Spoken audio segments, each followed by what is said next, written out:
ಎಲ್ಲರಿಗೂ ಮತ್ತೊಮ್ಮೆ ನಮಸ್ಕಾರಗಳು. ನಾನು ಇವತ್ತು ಮತ್ತೊಂದು ಹೊಸ ರೆಸಿಪಿ ಜೊತೆಗೆ ಬಂದಿದ್ದೇನೆ.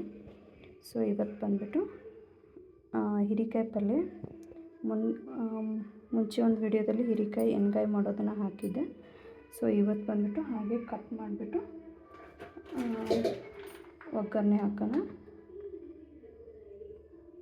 ಸೊ ನಾನು ಪ್ರತಿಯೊಂದು ವಿಡಿಯೋದಲ್ಲಿ ಕಡಿಮೆ ಇಂಗ್ರೀಡಿಯೆಂಟ್ಸ್ ಬಳಸ್ಕೊಂಡು ಮತ್ತು ಕಡಿಮೆ ಐಟಮ್ಸ್ ಎಲ್ಲ ಮನೆಯಲ್ಲಿ ಇರೋದನ್ನೇ ಬಳಸ್ಕೊಂಬಿಟ್ಟು ಮಾಡೋದು. ಮತ್ತು ಇದಕ್ಕೆ ಬೇಕಾಗಿದ್ದು ಹೀರೆಕಾಯಿ ಕಟ್ ಮಾಡಿ ಇಟ್ಕೊಂಡಿದ್ದೀನಿ, ಮತ್ತು ಕಟ್ ಮಾಡಿರೋ ಈರುಳ್ಳಿ, ಟೊಮೆಟೊ ಮತ್ತು ಬೇಳೆ ನೆನೆಸ್ಬಿಟ್ಟು ಹಾಕ್ತೀನಿ. ಸೊ ಚೆನ್ನಾಗಿರುತ್ತೆ ಪಲ್ಯ. ಹೀರೆಕಾಯಿ ಸ್ವಲ್ಪ ಇದೆ ಅಂತಂದರೆ ಬೇಳೆ ನೆನೆಸ್ಬಿಟ್ಟು ಹಾಕ್ಬೋದು.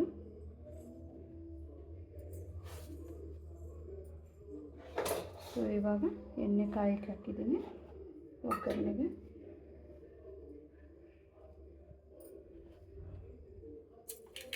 ಸಾಸಿವೆ, ಜೀರಿಗೆ, ಚಟಪಟಾಣಿಯಲ್ಲಿ ಕರಿಬೇವು,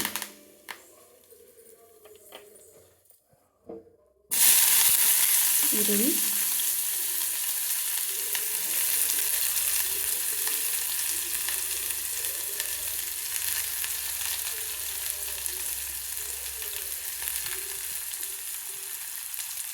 ಟೊಮೆಟೊ,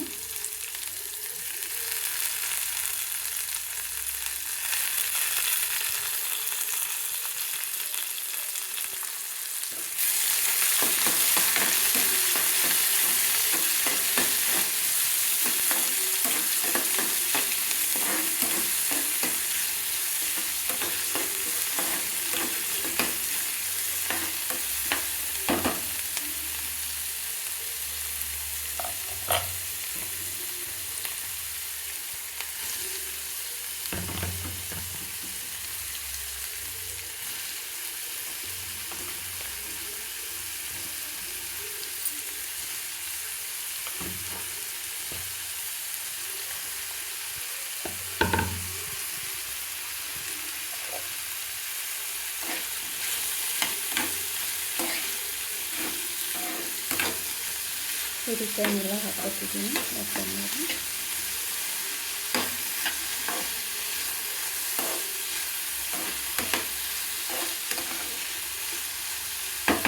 ಬೇಳೆ ಬೇಡ ಅಂತಂದರೆ ಹಾಗೆ ಅಷ್ಟೇ ಆದರೂ ಮಾಡ್ಕೋಬೋದು, ಅದು ಚೆನ್ನಾಗಿರುತ್ತೆ.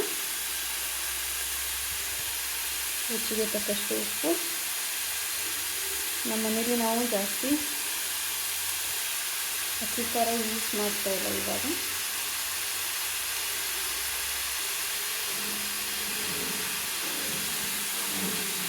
ಅದಕ್ಕೋಸ್ಕರ ಒಣ ಖಾರನೇ ಹಾಕ್ತೀನಿ.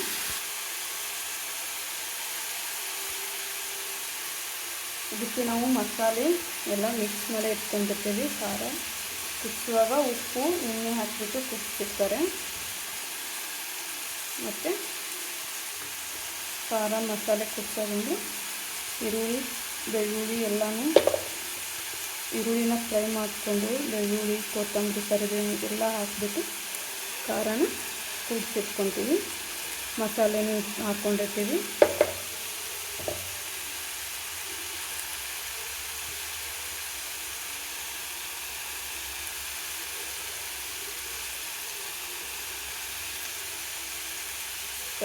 ಇದು ಹೋಗ್ತೀವಿ.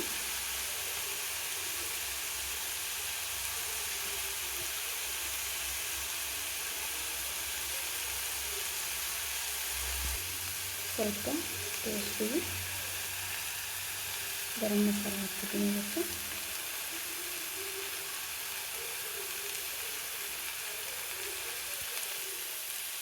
ಇವಾಗ ಇದನ್ನೆಲ್ಲ ಮಿಕ್ಸ್ ಮಾಡಿಕೊಂಡು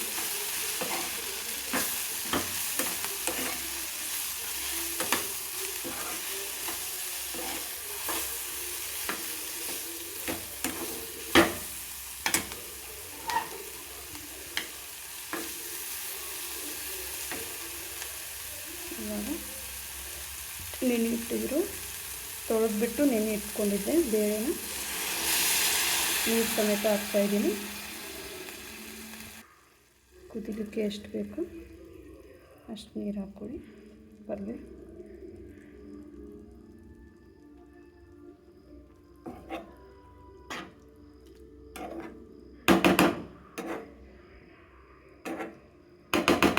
ಸ್ವಲ್ಪ ಸ್ವಲ್ಪ ಯಾಕೆ ಮಾಡ್ಕೊಳ್ಳೋದಂದರೆ ನಮ್ಮಿಬ್ಬರಿಗೆ ಗಂಡ ಹೆಂಡತಿ ಅಷ್ಟೇ ಇರೋದು, ಅದಕ್ಕೆ ಇಷ್ಟು ಪಲ್ಯ ಸಾಕು ಇವಾಗ ಒನ್ ಟೈಮ್ಗೆ ನೈಟ್ಗೆ.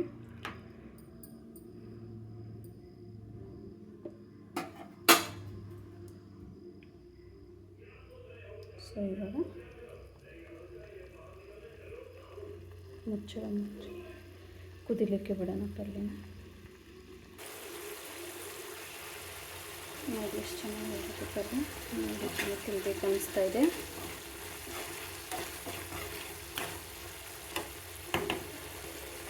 ತುಂಬ ರಸ ಇಟ್ಬಿಟ್ಟು ಮಾಡಿದರೆ ಅನ್ನದ ಜೊತೆನೂ ಚೆನ್ನಾಗಿರುತ್ತೆ ಇದು.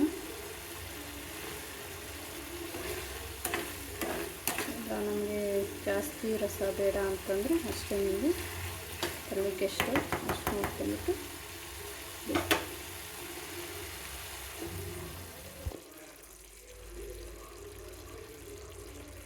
ಸೊ ನಿಮಗೇನಾದರೂ ಈ ವಿಡಿಯೋ ಇಷ್ಟ ಆದರೆ ಸಬ್ಸ್ಕ್ರೈಬ್ ಮಾಡಿ, ಲೈಕ್ ಮಾಡಿ. Thank you so much.